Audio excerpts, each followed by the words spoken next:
How you feel? I feel fantastic.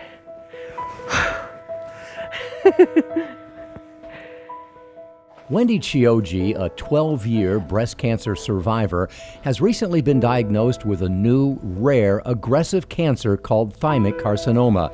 She's just had surgery to remove a malignant tumor in her chest, and she's in the midst of a difficult regime of radiation treatment and chemotherapy. But she continues preparing against all odds to climb Africa's Mount Kilimanjaro in less than 6 weeks.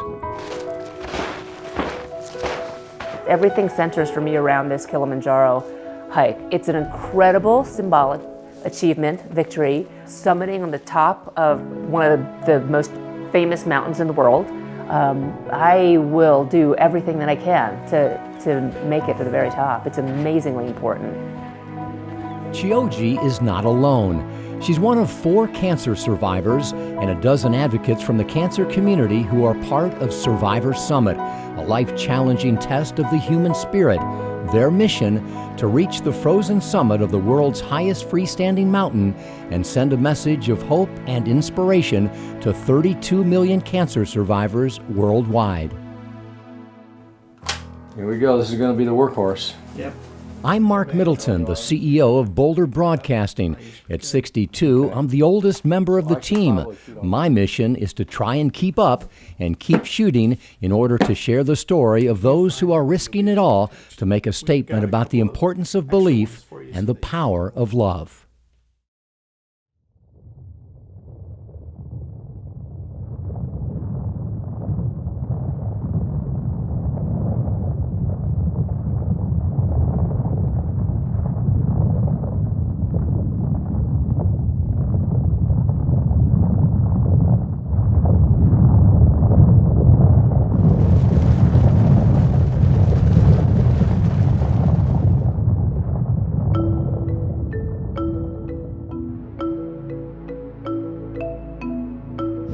Ladies and gentlemen, welcome to Tanzania. This is your final destination, Kilimanjaro.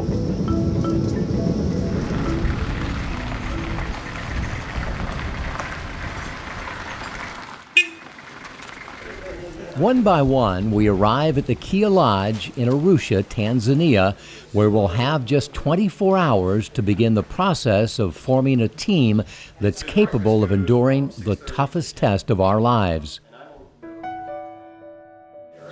Every one of us has a different ability to carry a heavy backpack. In the morning, all 16, most complete strangers, meet expedition leader Chris Warner, a renowned high-altitude mountaineer and leadership expert who builds high-performance teams for Super Bowl champions, military covert ops teams, Wharton MBA students, and Fortune 100 executives. There is definitely behaviors that can happen in this group that can absolutely sink us as fast as possible, right?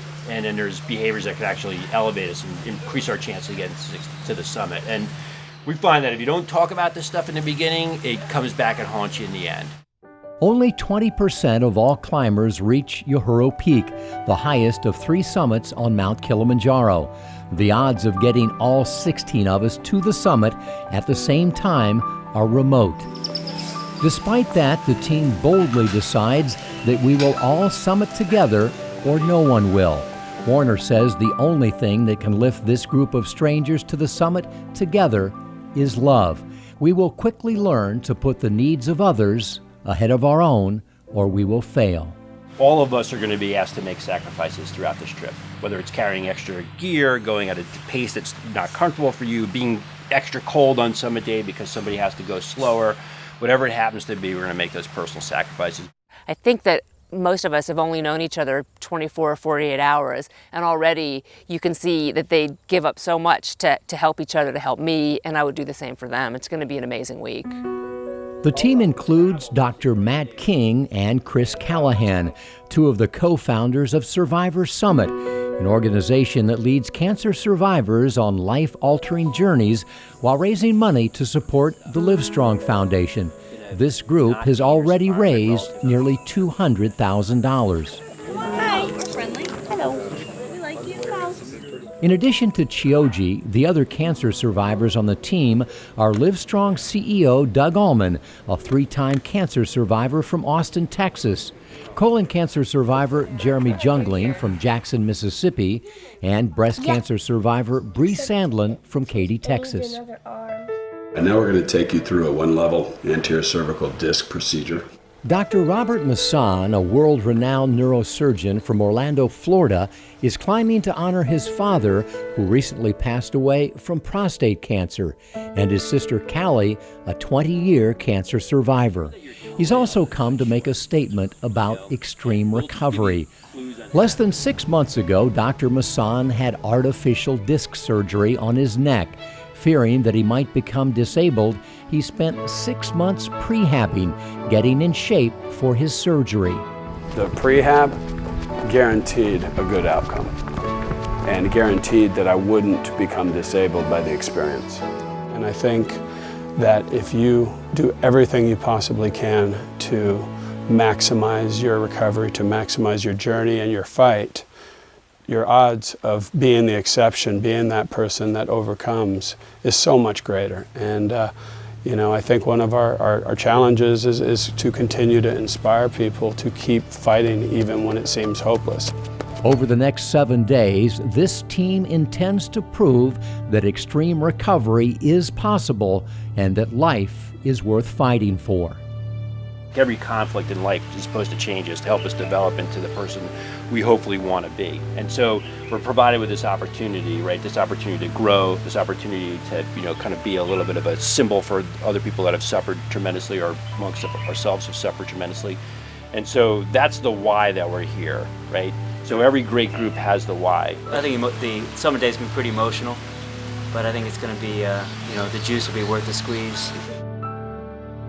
It's not just a matter of whether you got to the top, but did you do it in a style that you can be proud of forever? And you see these teams that will put Summit ahead of all else. It's every man for himself to get to the top. And quite often on these, more dangerous situations, not all of those people come home alive. If we ever doubted it, we all now realize both the enormity and the opportunity of the challenge ahead.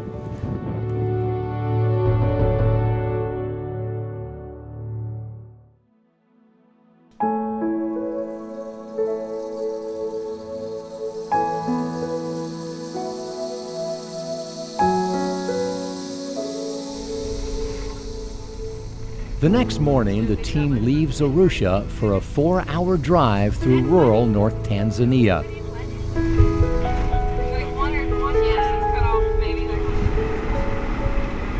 We make a quick stop in a small village where all signs point to our ultimate destination, and we begin to wonder what exactly we'll be eating for the next 7 days. Is it like the Rachel Ray show? Do a little seasoning more thick.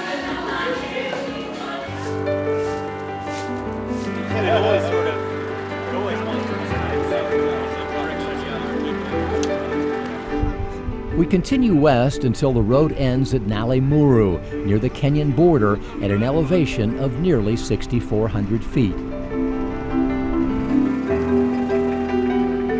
We're gonna open the gates and let us through. And so it begins. After a quick lunch and some last-minute preparations, it's time. You guys ready to go? Absolutely. Absolutely. We begin our hike along the remote Rongai route, winding our way through fields of corn and potatoes before entering a pine forest.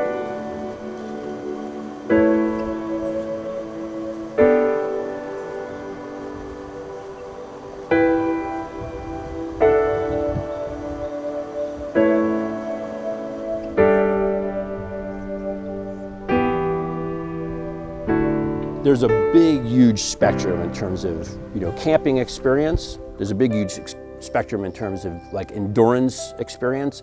But what they all have in common is they have gigantic hearts. They're here for other people. They really want to make a difference in the fight against cancer. It doesn't take long to get a faint first glimpse of Mount Kilimanjaro rising in the distance. It's unquestionably beautiful, but it seems impossible to reach, let alone to climb and summit. We all realize in this moment that it's the perfect metaphor for a cancer diagnosis or any other serious life challenge. The path ahead is long, treacherous, and uncertain, but with the help of those around us, we'll move forward one step at a time until the impossible is within our reach. The trail continues rising over 2,000 feet before arriving at Camp 1, where our team of 64 Tanzanian porters and cooks are already pitching tents. Hey, how are you? We're doing great. We all made it up. We're at camp number 1, about 9,000 feet. We passed through the forest, and we're in what would you call this? Looks like a Base Camp 1. After the sun goes down, the team gathers by candlelight in the mess tent for a dinner of hot cucumber soup and spaghetti with vegetables or meat sauce. Vegetable sauce. Vegetable sauce. Yay. After dinner, our drinking bottles are filled with purified water from a nearby mountain stream. We know that each day will become more difficult and a good night's sleep more important.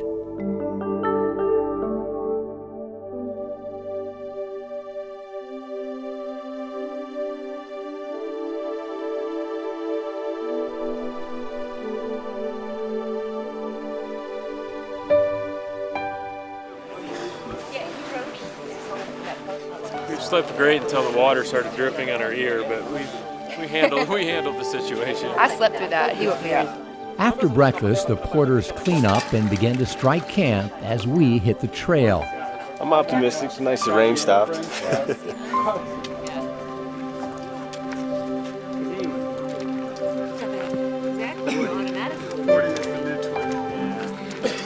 Maintaining a steady pace, we continue our slow ascent, adding another 2,000 feet in elevation and making it clear to everyone that this is going to be a challenge. We're going to be challenged in all sorts of different ways. Challenges with health, challenges with just physical difficulty, challenges with the altitude, the cold, all this other stuff. And ultimately, through all these challenges, we would love to walk away feeling that the best of us came out in those situations. Hours later, we arrive at the second caves camp at 11,350 feet, and while we marvel at the beast we've come to slay, a porter hits the trail to find and retrieve the water that's critical for cooking, drinking, and washing.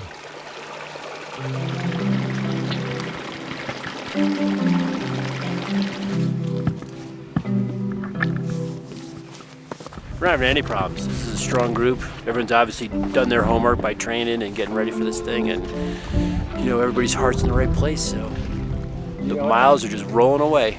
Dr. Massan's recent surgery so far is a non-issue. His artificial disc is holding up fine thanks to his rigorous training regime. This has reminded me that we have to work to earn our right to do things that are hazardous. But the real hazards are still to come. Guide Nelson Lauer pulls out a map and shares the increasingly difficult route ahead. We're at Cave Camp. We're heading out to Kinkalawa next. And then we'll go all the way out to Mwenzi. And then we go, it's called the Saddle. All the way up, this is all one day?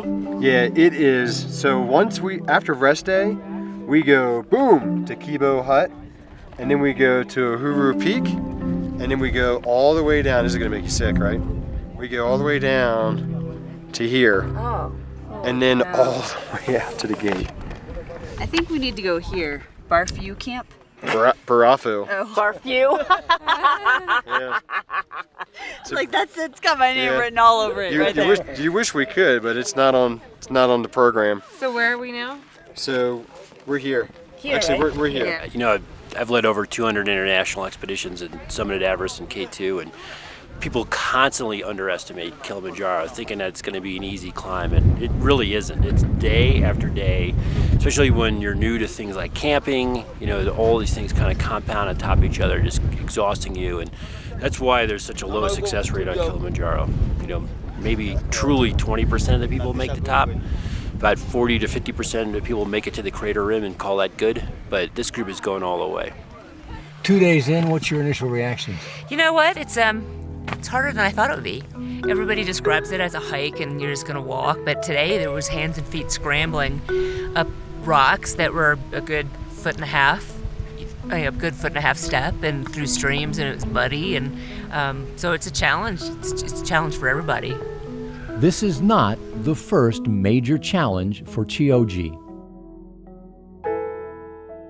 From her first cancer diagnosis in 2001, Wendy Chioji has been determined to not only live the biggest life possible, but to send a message of hope to cancer survivors worldwide. She's written articles and delivered speeches.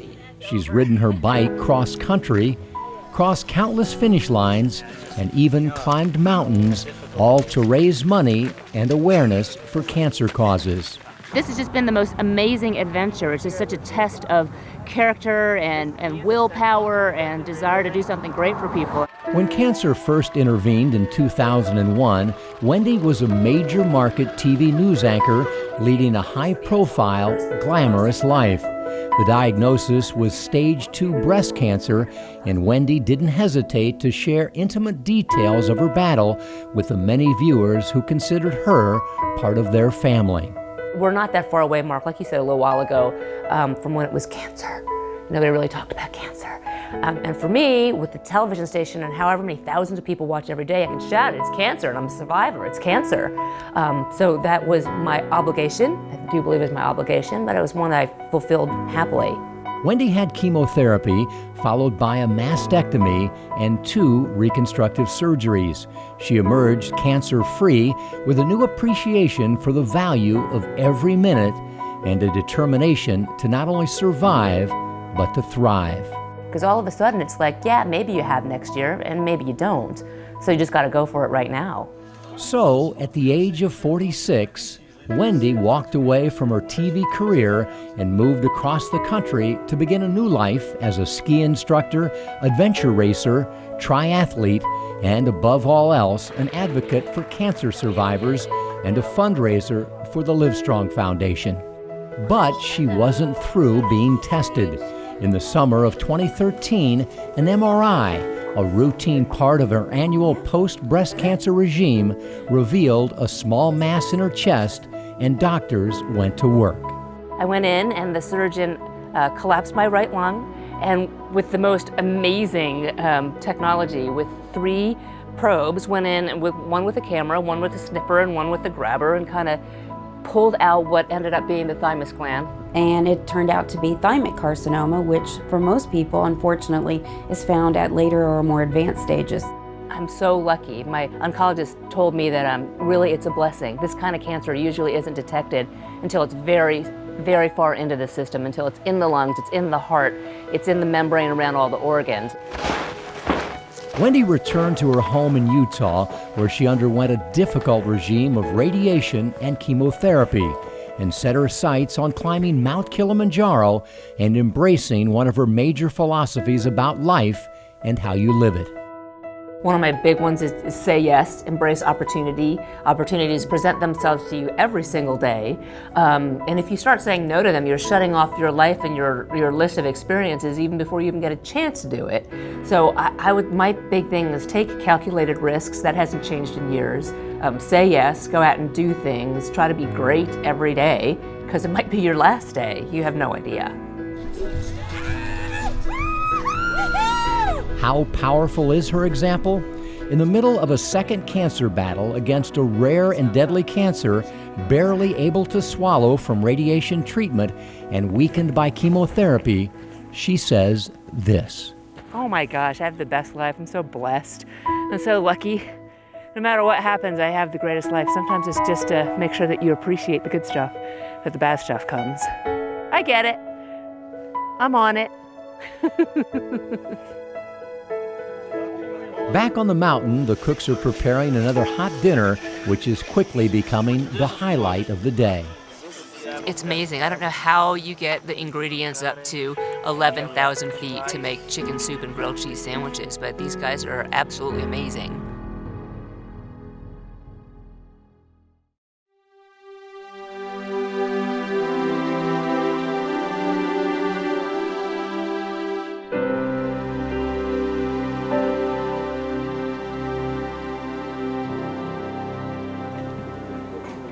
So today is a big day. It's Bree's 1-year cancer-free anniversary, and so.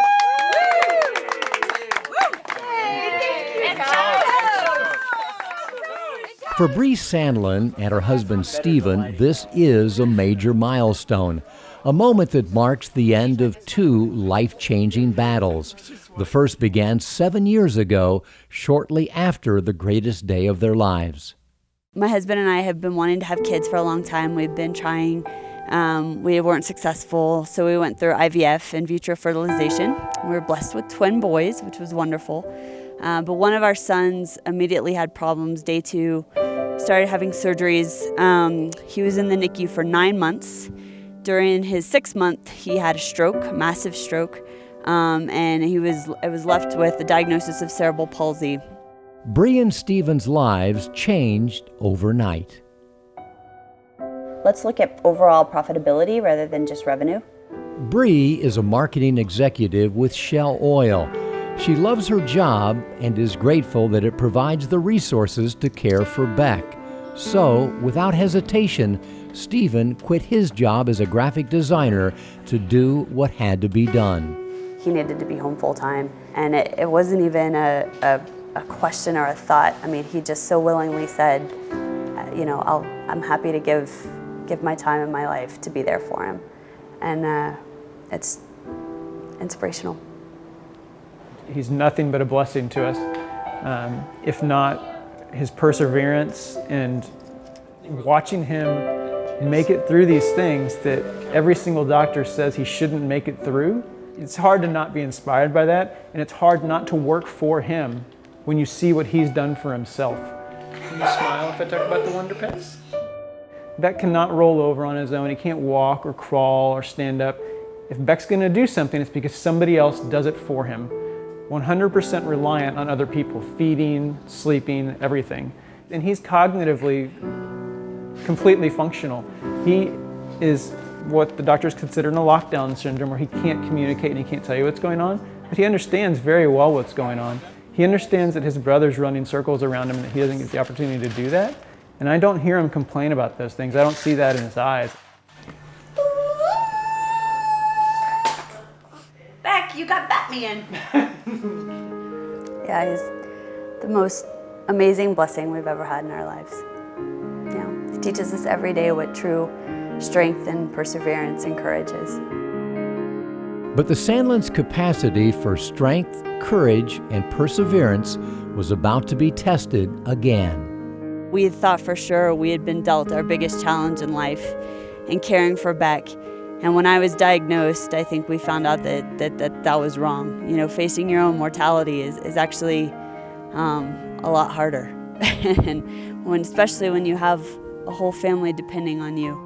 The boys were 5 when Bree was diagnosed with stage 3 triple-negative breast cancer, an aggressive cancer with a high mortality rate that can be difficult to treat. And I was just sitting in the driveway, and I remember thinking, now I have to go inside the house and tell Stephen that I have cancer. How in the world am I going to do this? And I remember I walked through the door, and Stephen was baking. And so I walked up, and he was really intense, and I was like, hey, I need to talk to you. And he was like, okay, he's doing his thing. And I said, no, listen, stop, we have to talk. And I just started bawling. All I thought was, it's gonna be fine. We're gonna make a way to make this okay. I don't know what it is. She kept asking me, how do you know that? How do you know it's gonna be okay? And I said, I don't know, but it's going to be fine. Like, we will find a way to get through this and to make it work. Bree feared for her life, but an even greater fear was leaving Stephen alone to care for the boys.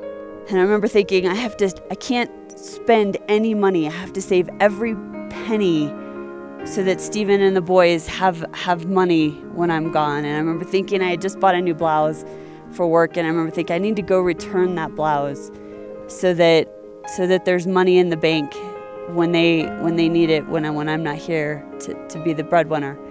And it's just irrational thoughts like that cross your mind, and you just, in retrospect, I know it makes no sense, but at the time it seemed like the most important thing I could do was go return that blouse. Two things happened early on that enabled the Sandlins to find their way forward. First, when Bree's doctor said, I've got this medical side of things. I can give you medicine, I can give you treatments, but the diet and the exercise and the attitude are all going to be up to you. I can't do anything about those, but if you want to do something and you want to do it as well as you can, those are the three that you need to focus on. And as soon as she said that opened up a whole world to us. I mean, he was my dietitian, my personal trainer, my coach, my motivator, my optimism. He was everything. I mean, it's just, he definitely was the one that made me say, all right, we're gonna fight. We're gonna kick this thing's butt. And he was amazing every day. The second thing that gave Bree and Stephen hope was discovering the services of the Livestrong Foundation. I needed somebody to answer basic questions about what is cancer, what is chemotherapy, what is radiation treatment, what am I going to deal with when I call insurance companies, what am I going to deal with kids, and it gave me a baseline understanding of what I was getting into. I think Livestrong was the first resource, the first group we found that said, here's the emotional side of cancer, right? Here's what you're gonna go through. And that, to me, that was such an encouraging thing to have someone speak to, we understand what you're thinking and feeling, not just physically, but emotionally. Bree underwent 6 months of chemotherapy, along with genetic testing, which delivered even more bad news. I found out through that process that I have the BRCA1 mutation, which is what caused the cancer, which is now easy to talk about because Angelina Jolie made it popular, so everyone knows what I'm talking about. So because of that, I knew I had a genetic predisposition to cancer. So we pretty much made the decision that we wanted to eliminate as much risk from our lives as we could. It just wasn't worth it. So when I had surgery, I went ahead and had a double mastectomy rather than just the side where the cancer was, and an oophorectomy, so I had both of my ovaries removed as well. While Bree battled, Stephen held the family together. He is always looking out for our family. He makes dinner, he takes care of Beck, he's hanging out with Elliot, he's looking after me, and he's like, the guardian angel of our family. He just hovers above everybody, taking care of us all the time. After recovering from multiple surgeries and 8 months of chemotherapy and radiation treatments, Bree got a clean pathology report. Her cancer was gone. Suddenly, she understood a statistic that Livestrong shared with her months before. 90% of people, of survivors, right, so people who come out on the other end, look back on cancer as a positive experience.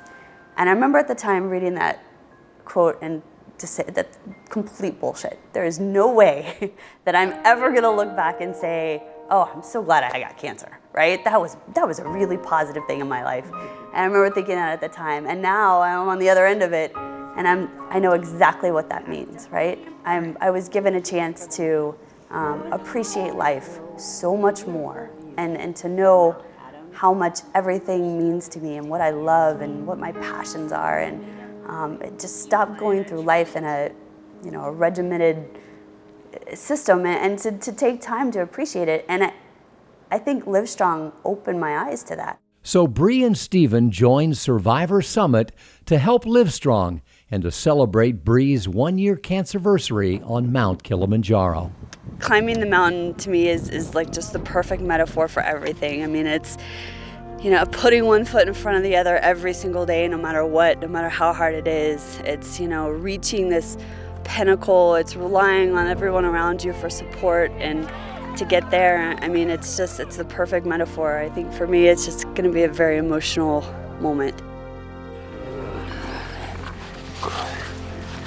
As the porters break camp, the summit of Kili remains 5 difficult days away. For the 4 cancer survivors, that's 5 days away from celebrating the power of the human spirit. 5 days from screaming, F you, cancer! Woo! Kilimanjaro, Kilimanjaro, Kilimanjaro, Kilimanjaro, mlima mrefu sana. Kilimanjaro, Kilimanjaro, Kilimanjaro, Kilimanjaro, mlima mrefu sana. Na mawenzi, na mawenzi, na mawenzi, na mawenzi, mlima mrefu sana. Na mawenzi, na mawenzi, na mawenzi, na mawenzi, mlima mrefu sana. Before hitting the trail, the porters treat the team to a quick Kili concert, the perfect motivation to begin what will be the toughest day yet, a 4-mile hike through increasingly difficult conditions. Today's one of those days when you're going through the clouds and the rain and you don't have adequate gear, when you start to wonder whether you're a good husband and father for coming all the way over here and risking your health and your sanity, but then you realize that you're going to make it to the top in a couple days and it's going to be amazing, so it's all worth it. I think this mountain's trying to show me what's in store for Summit Day. It's pretty intense. I think this is a little more intense than we've had the past couple days. It's chilly, it's wet, my raincoat is not waterproof, it's kind of steep, it's slippy, and I'm having the time of my life. Yeah. Is slippy a word? Yes, slippy's a word. 5 hours later, the team arrives at Kiklowa Camp at an altitude of 12,000 feet. We're tired, wet, and dirty. Hot water. So good. Here we go. Handkerchief. Master. Can we film this? Hey, I'm just trying to blend into the company, all right? That's right. Like hardcore walking. No, I don't know why he washes like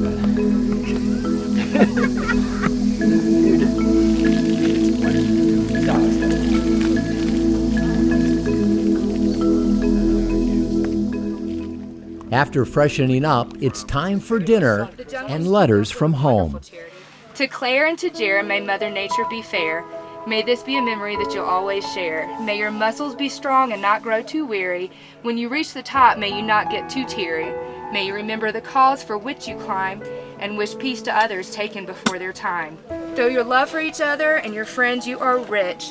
And soon you can say, we climbed Kili, bitch.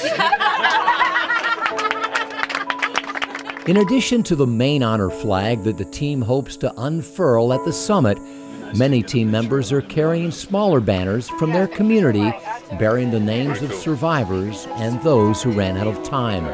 Banners that every team member signs. While the spirits are high, there is a growing sense of anticipation. Everyone realizes that from here to the summit, every step becomes more difficult. Tomorrow we go a little higher. We go to 4,300 meters tomorrow. So you need thin gloves, you need a little balaclava. Yeah, and when we get there, the same schedule, hot lunch, and it will be a little chilly because that is higher. Slowly, slowly, okay, see you to the top of Africa. Yes, you're welcome. You guys are doing a great job. Yeah, you're welcome. Thank you. Okay, you guys also thank you for your nice cooperation. Oh, good. Simple group to handle. You are very well organized. Good. On time, everything on schedule. So thank you very much, by the way. Oh, good.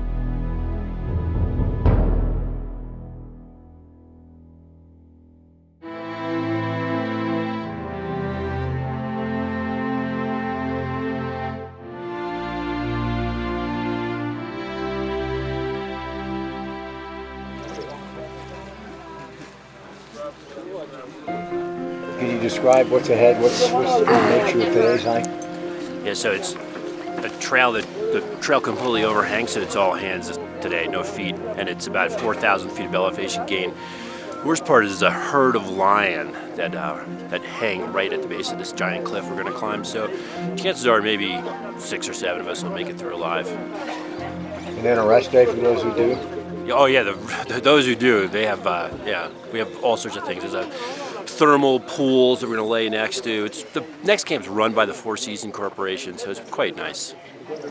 With the altitude apparently getting to Chris Warner, we begin a 3-mile, 4-hour climb on a steep trail in a steady rain.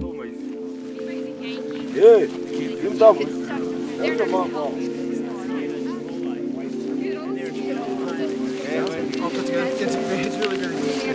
awful for you and tastes awesome. It's got a little bit spicy usually.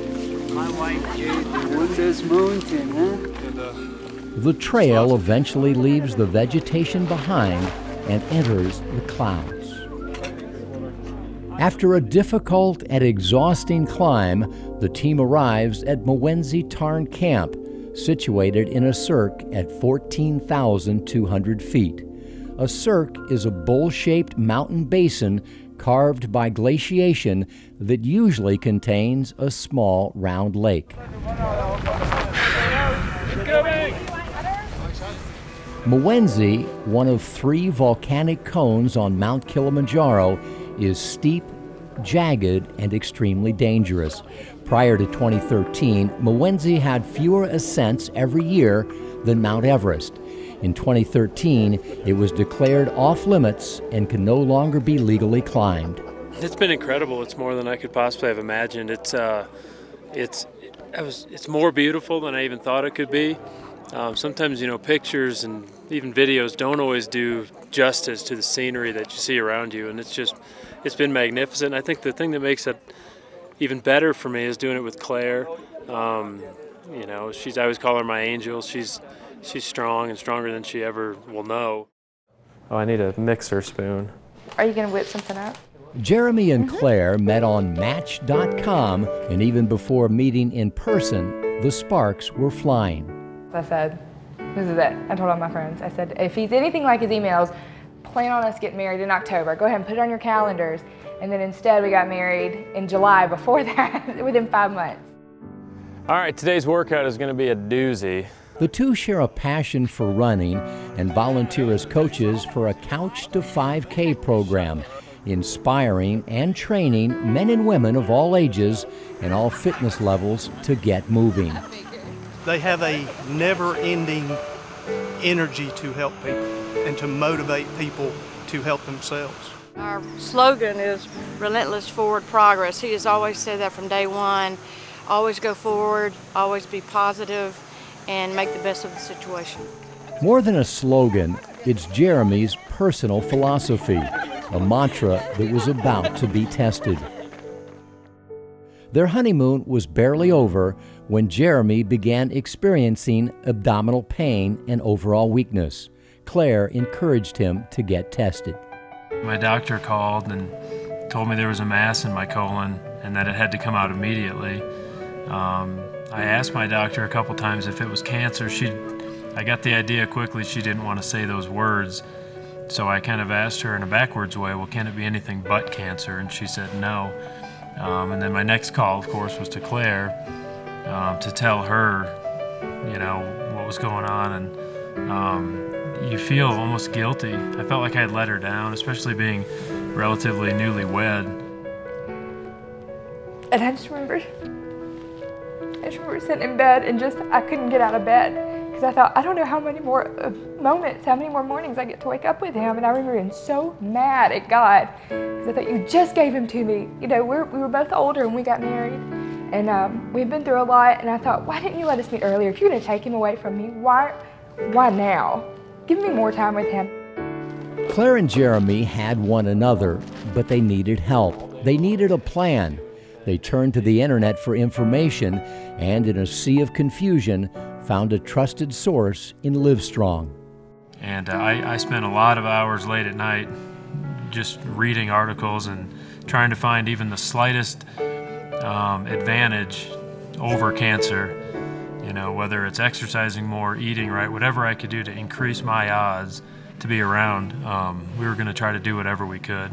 But we reached out to Livestrong and they sent this guidebook that would tell you, it's a guidebook of what to do when you're diagnosed with cancer.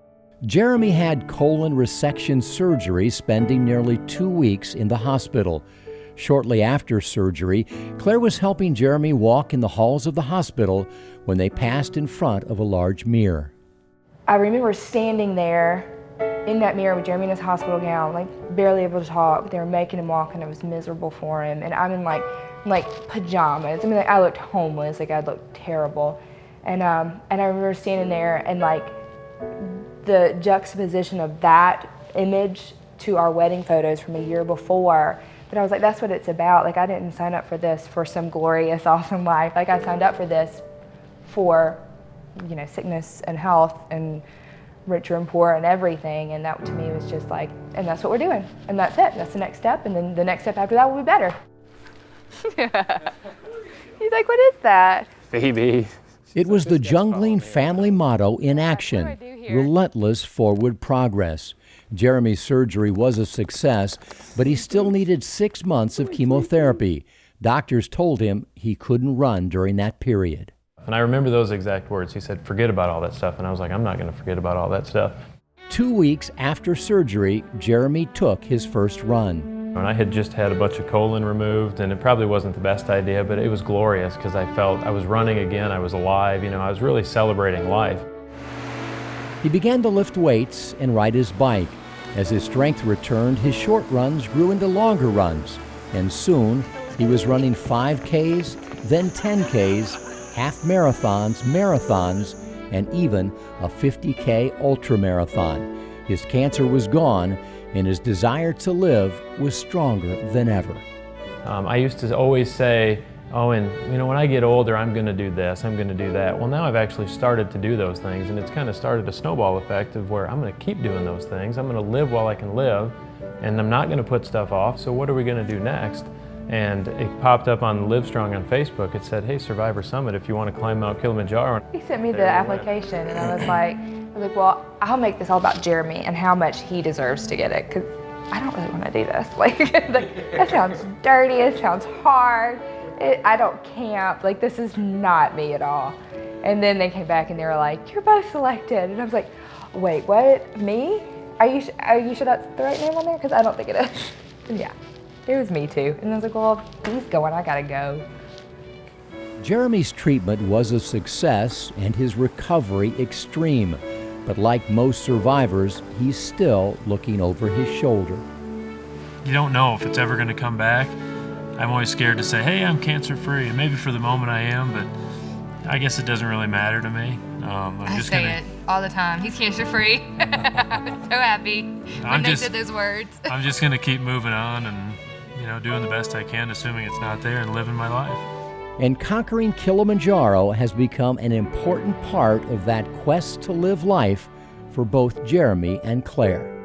We're so motivated by the idea of Survivor Summit and by the names on our flags, and the fact that we've made it as far as we have. We were getting to the top of that mountain.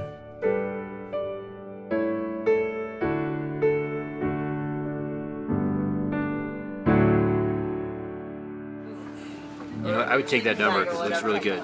Inside the mess tent every night, Warner uses a pulse oximeter to measure and record the blood oxygen saturation and the pulse rate for every team member. Every time we make a rise in altitude, there's obviously less oxygen for our system. So what we're doing is we're measuring with this device the amount of oxygen that's in her blood. So Maddie's got 90% or 89%. So this is how much oxygen she has in her blood. At sea level, this might be 99 instead of 88, and this lower number is her pulse rate.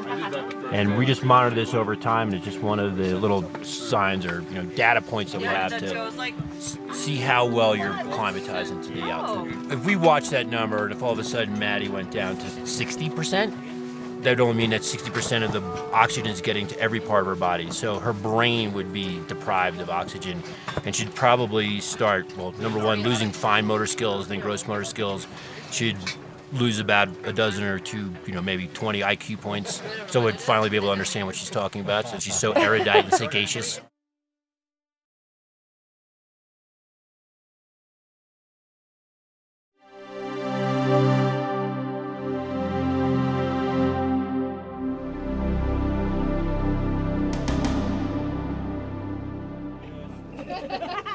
Day 5 is a rest day to help acclimate to the increasingly dangerous altitude. The day begins with a breakfast of French toast, eggs, sausage, and another celebration. It's Rob's birthday! Happy birthday to you! It's very nice spending my birthday with you all. Good. And I have never been with a finer group, a more inspirational group in my life. So thank you for the opportunity, Wendy, to invite Robert, to invite me.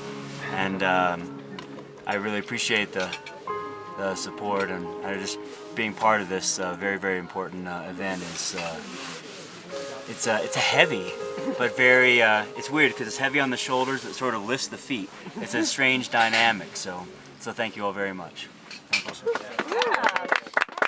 With the summit attempt now just 2 days away, the focus is very clearly on preparing for what will be the greatest challenge all on this team have ever faced.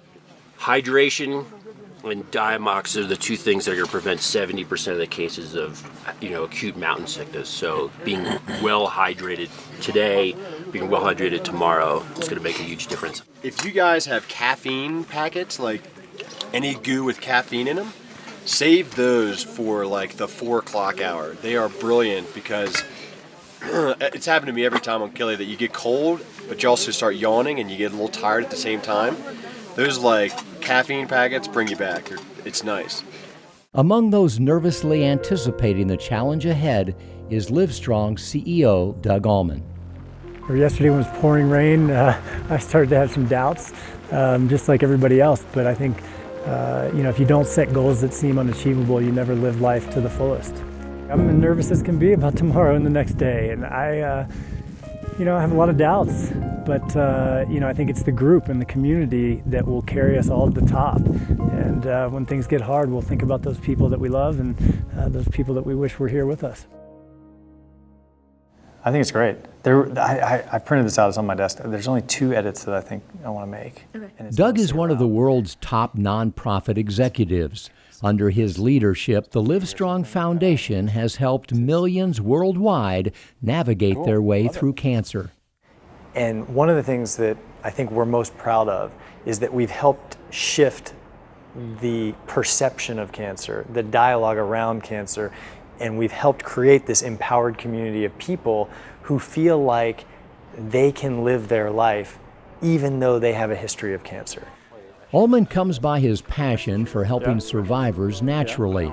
His parents are both cancer survivors, and he's a 3-time survivor, diagnosed with a rare form of bone cancer when he was a 19-year-old college sophomore. Within a year, he was also diagnosed with malignant melanoma twice. Were you stunned? Absolutely. I mean, I was in the best shape of my life. And, it's just not something as a 19-year-old you would ever think about. I mean, I didn't know anything about cancer. I was so naive. I was absolutely shocked. Cancer is so hard to deal with, even when you have all the resources. When you have insurance, when you have family and support and great doctors and great access, it's still hard. So imagine how hard it is for people that go by themselves, that may not be educated, that may not have insurance, that may not have access that we might have. It's that compassion that led Doug to start the Allman Cancer Fund for young adults in 1997, and eventually led him to Livestrong, where he was one of the first hires by Lance Armstrong in 2001. Armstrong's well-documented fall from grace tested Doug's leadership and the resolve of his team. Their dedication to those they serve resulted in the foundation emerging stronger than ever. Well, Livestrong has been through a lot, and we've had to survive, so to speak. But the work that we're doing is so critical to so many people around the world, and we're grateful and so appreciative for the support of thousands and hundreds of thousands of people who give of their time and their talent and their treasure. And the work must go on. So while we've been through a rough period of time, the future looks awfully bright, and I'm excited about where we go from here. A big piece of where they go from here is a new 10-year, $50 million commitment to create the Livestrong Cancer Institute at the University of Texas Dell Medical School, a partnership that Doug believes will revolutionize the way patients are cared for. The knowledge and the sort of understanding of the cancer experience that has been developed at Livestrong over years and years of talking to people and surveying people and engaging with the community. We're at a point where I think we can translate that into a new model of care, where navigation doesn't have to be an add-on, it's part of the system, where all the things that we've advocated for, that we've worked on, that we've created programs to address, could be wrapped into the system. Doug's goal now, and the focus of Livestrong moving forward, is not just to help individuals, but to help individuals by changing the entire system. And as he moves forward, he's committed to giving back, a lesson learned from his parents. My parents are the most important people in my life, aside from my wife and kids, and they taught me everything. They taught me what it means to give back. They taught me about service and about community, and both my dad and my mom have both battled cancer, and so this is an emotional journey that I feel like I have the whole family with me, and I want to accomplish this for all of them, as well as my kids and my wife, who have been so supportive and who I love dearly. And I think we're all here to climb on behalf of 32 million people around the world who have survived this disease, and millions more who unfortunately ran out of time. And it's with them in our minds and our hearts that we're here to struggle and ultimately to triumph. With the summit attempt now little more than 24 hours away, the team leaders and the Tanzanian guides are busy plotting strategy. Every summit, there's some amount of misery involved, like probably between the hours of 3:30 and 5 before you actually glimpse when the sun comes up, the promise of warmth. Your hands get cold. Your feet have probably been numb for at least an hour, and you keep moving forward just because everyone else is. So there's absolutely an element of misery in every single summit. One of the names on the banner that's being carried to the summit is that of well-known ESPN anchor Stuart Scott, who has been battling cancer since 2007. Stuart is friends with Doug, and Wendy and I have worked with him in television for years. We're talking about Stuart when a spontaneous tribute breaks out. Booyah! I know, I've been trying to think, and the perfect thing would be to fall down, but it's a big mountain. It's a lot of places to fall down and You're gonna hurt ourselves. yourself. Yeah, you could flip our pillows over to the cold side. That could always work. Yeah, but that would mean we had pillows. We don't have any pillows here. Excellent point. Man, but the bottom line is, it's freezing cold here. We're sleeping in these tents with no pillows.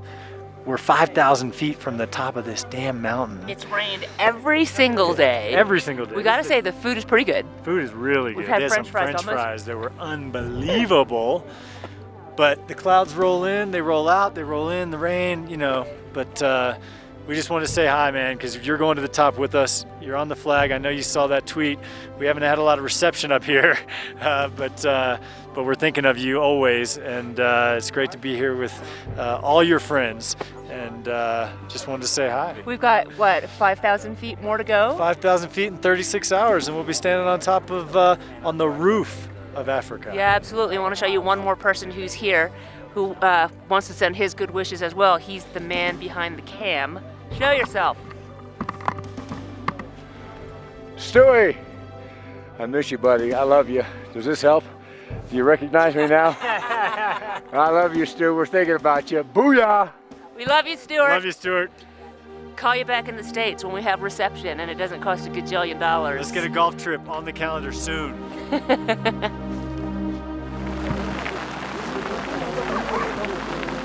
The clouds quickly roll back in, bringing with them a steady rain. We now know it's snowing above us, and our summit attempt will be even more difficult.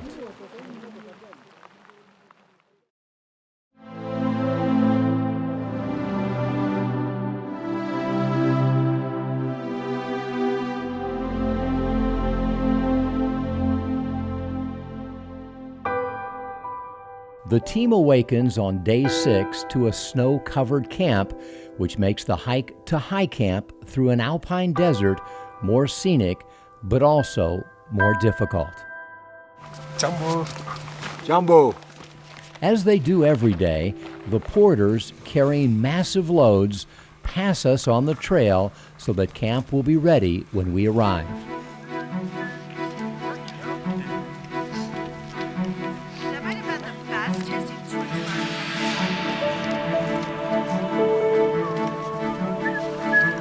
How you feel? Phenomenal. You know, the group is doing a great job. I don't think anybody's struggling at all, so we're gonna have a good day. I can't wait to get through to the other side. 6 hours later, we arrive at high camp at 15,420 feet. From here, we'll make our push to the summit. We, arrived at our highest camp in a pouring rainstorm and continued to snow. We had this wet, slushy snow on the ground, and which was going to make traction, our efficiency, everything a lot more difficult. And we knew that higher up, the winds were going to be greater, the temperatures were going to be colder, and it was a really, a big challenge that we were going to face. And we all felt that when we got to camp. 2 of the team members, Bree Sandlin and Maddie Chandler, are experiencing the extreme discomfort and the growing danger of acute mountain sickness, which, if pushed, can lead to pulmonary or cerebral edema, both of which can be fatal. I can't eat, I can't drink, I feel nauseous. I don't know what I'm gonna do. So we kind of had a powwow of Chris and Nelson and the doctors and us, and they said, look, we're gonna give you the steroid, but we're gonna be honest with you, if it doesn't work at this point, we're not gonna let you keep going, right? Because we're not gonna risk your life. If this doesn't work, this is the end. You've made it to 15,500 feet and you're going back down. Several hours later, both emerge from their tents, ready to climb. Chris was kind enough to give me this miracle pill, and right now I am a new woman. I'm ready to take on the world. I'm a little jittery, a little anxious, a little excited, a little bit like a kid about to freak out.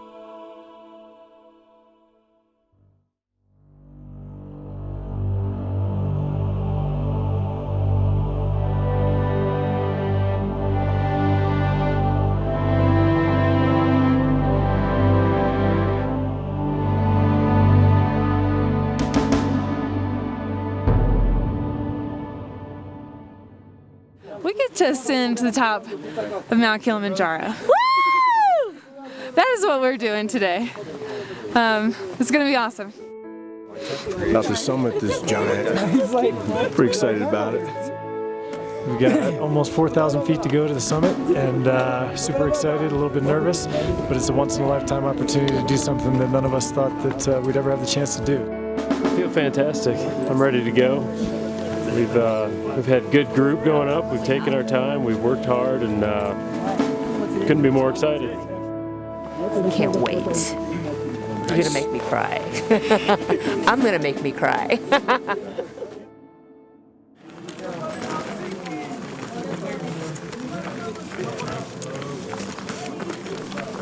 Good luck, you guys. Thank you. Thank you. Looking great, Cindy. We're doing it. Absolutely, yahoo. I think so. Woo! You guys are looking super powerful. Feeling good. Feeling good. If all goes well, the climb to the summit will take 8 to 10 hours. A full moon lights the way, but the freshly fallen snow makes the already difficult footing even more treacherous. It's 3 o'clock in the morning. We're getting to the coldest part of the day, and We're about 17,500 feet. We're doing good, but it's time when you start to really dig deep and remember why you're climbing and who you're climbing for. Unbelievable. Unbelievable. Think about my friend Jimmy, my friend Lori. Great to be out here. How you doing there, Bree? I'm stronger than this mountain. That's all that matters.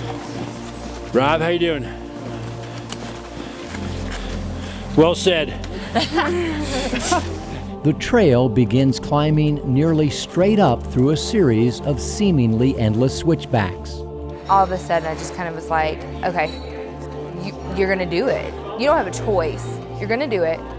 Snap yourself out of it, put your big girl panties on, and get your ass up that mountain. So it's just minutes before dawn. We're just below 19,000 feet. It's probably about 15 degrees out right now. And we have been going for a little over 6 hours. How you doing there, Bree? One step in front of the other, man. Yeah. Battling headaches and nausea, we maintain a steady pace, struggling to get enough oxygen in the increasingly hostile environment. Okay, Maddie, on a scale of 1 to 10, how hard is this? It's a 10. Yeah. It's hard. You see the team climbing and the moon right above us? We're just about to get to Gilman Point. From there we'll have about another 2 hours of easier climbing along the crater rim to take us to the true summit. But about the last hour, I started getting a nosebleed, and I could feel and taste the blood dripping down the back of my throat. My vision was starting to go. It was the altitude really starting to get to me, and I really, for the first time, the whole trip, started to doubt if I could finish. We all now know the only way down is up. As the sun begins to rise, we finally reach Gilman's Point. Welcome to Gilman Point. Woo! Yep. Okay, so from here, the trail goes around the edge of the crater rim, and it takes us to the highest point on that block of rock. Awesome! Yeah. Gilman's Point is the first of 3 summits and a point where many turn back. But there is no discussion of stopping, no suggestion that this is enough. We pause only to gather ourselves for the final push. We're on the rim of the crater.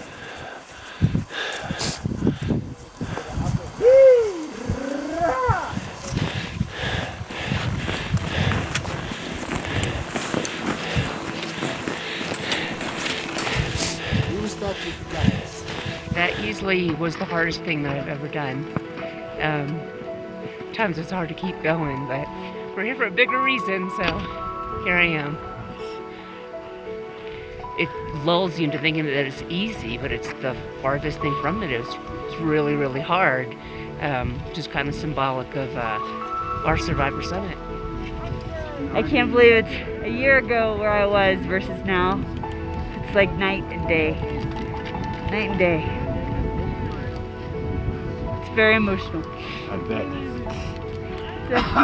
It's going to be an amazing moment. I'm just really excited I get to celebrate it with all of these amazing people. And my husband. You make me cry. It is pretty cool. I didn't know where we were going to put a year, but this is one of the better outcomes. I like that. It's good. All I know is that we worked our ass off and we're at 19,000 feet. Okay. That's all I know. That's what I'm talking about. I'm very myopic at this point. Yeah. And Bree is. I love you, man. I love you too. I just can't believe how I love you, man. strong you all are. You guys. I'm so happy. We're almost there. How far you think? Almost maybe 1 hour and a half. So, yeah. Okay. Because just near there is a lot of things. Yes. Doing great, Mark. Just one foot in front of the other. Look around. This is God's country. I mean, it's not every day you get to climb through stuff like this.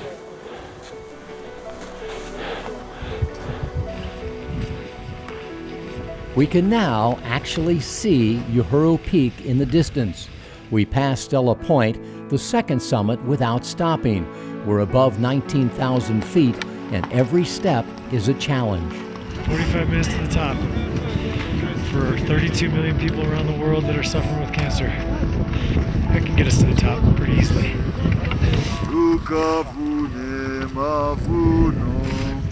Even though the conditions were tough, everybody dug deep into their soul and found the best in themselves, and they used that best to not only, push through the challenges, but to give to other people. And it's that giving to other people, that, carrying that love that you have for somebody else that allows you to have the inner strength that's needed to be able to overcome any challenge. As the team nears the summit, Dr. Masson pauses to scatter some of his father's ashes. My father died last year of prostate cancer. He fought it for 13 years, put up a great fight. My dad was one of a kind in so many ways. So, here we go.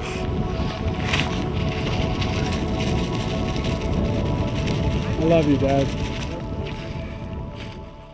Finally, after 7 days that have tested the resolve of every team member, and nearly 9 hours after leaving high camp, we can go no further. We have reached Uhuru Peak at 19,341 feet, the summit of the highest freestanding mountain in the world. We made it to the top of Africa. All the way to the top. And yesterday, I wasn't so sure it was possible. Yeah. Everyone made it! Woo!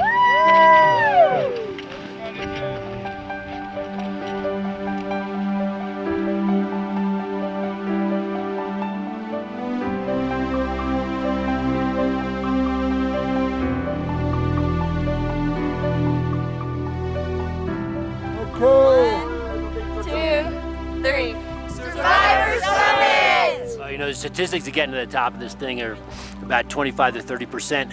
There's lots of little places along the way that'll give you a summit certificate, but there's only one true summit. So how to get all 16 of us to the summit?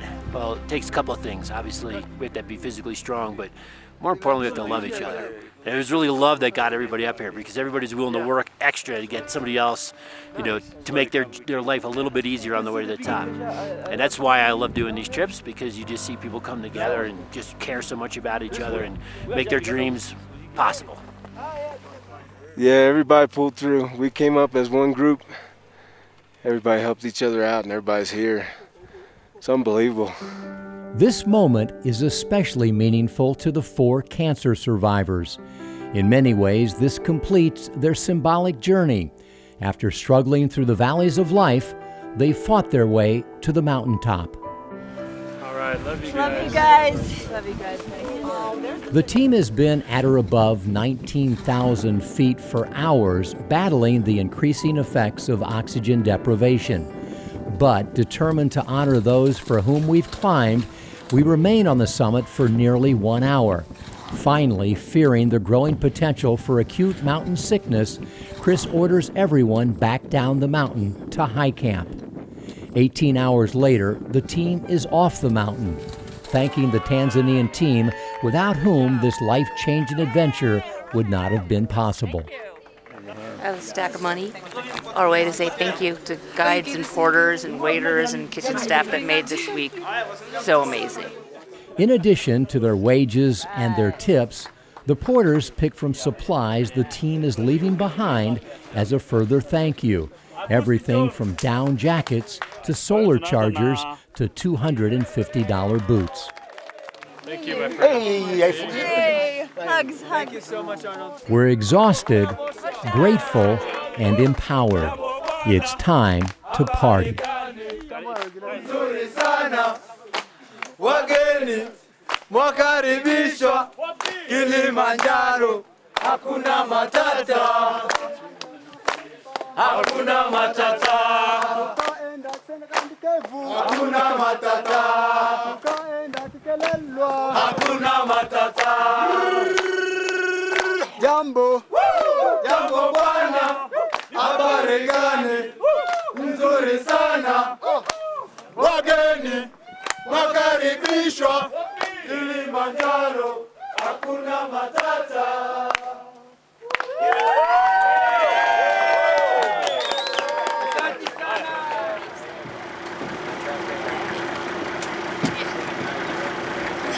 That night, back at the Kia Lodge in Arusha, Doug receives the news that he feared, a text from the father of longtime friend Jimmy Fox. It says, Doug, I don't know if you're on top of that mountain, headed up or headed down, but I wanted you to know before you hear about it somewhere else that Jimmy passed away at 2:05 a.m. Pacific Standard Time this morning. If you're at the summit, please blow him a kiss for us.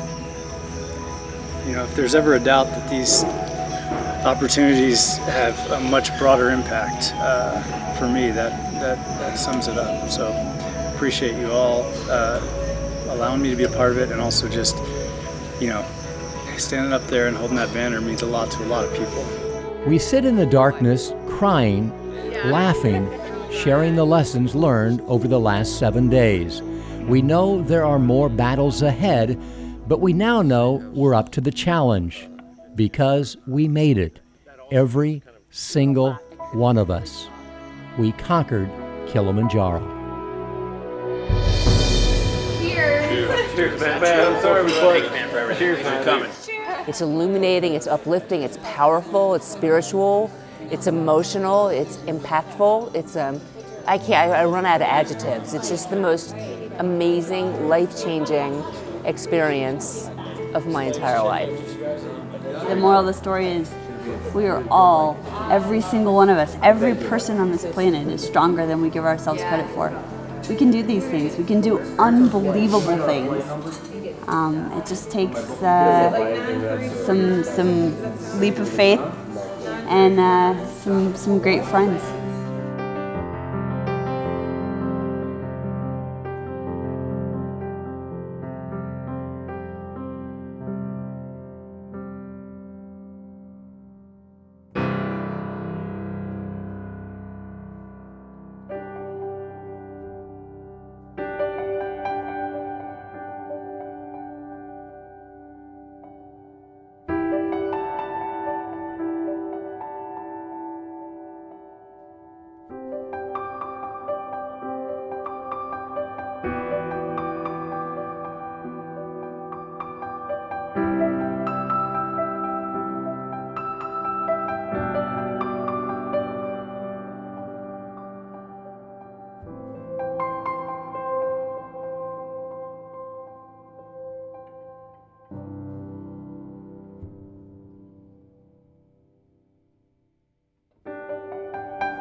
I hope this film inspires people to reach beyond what they think that their limits are, to realize that you can climb mountains after cancer diagnosis, after treatment. It's not an end of life or even an altering of life experience anymore. And I just hope that even for folks who don't have a personal cancer experience, that they see what the 16 of us did as something inspirational, motivational, something that a reason that they give themselves a bigger goal than they think that they're able to accomplish, and go do it, because we did one foot in front of the other. I tell everybody who's considering going, you have to go. Not only because of the team, not only because of the climb, not because of all that, but because this is your only chance to go with Chris. And you know, the value of that, the way the team is structured, the way the conversations are structured, the way the trip is structured, because of his focus on leadership and building teams and accomplishing goals. And you don't get that in a lot of other places. And I think for a lot of people, or for me as a former athlete, there are very few places where later in life you get the chance to feel like you're on a team with an incredible coach. And that's what I felt like being on the trip. If it wasn't difficult, everybody would do it. You get a lot of value out of things that are difficult in life. That's where you get much of the value from your life. If everything was easy, if there was no adversity, we'd all be the same person. And sometimes, you know, doing that mountain is almost like selecting adversity. I'm going to put this mountain in front of me. I'm going to put myself in a situation where I have to, my life could be on the line with a bunch of people I don't know. And so it's a high risk, but the reward is immense. It's just one more thing that says, you know what, I know how strong I am. I know how much I can achieve, and I know I can do anything I really set my mind to. And you know, just having that confidence and knowledge and belief in yourself, that's one of the things the mountain inspires.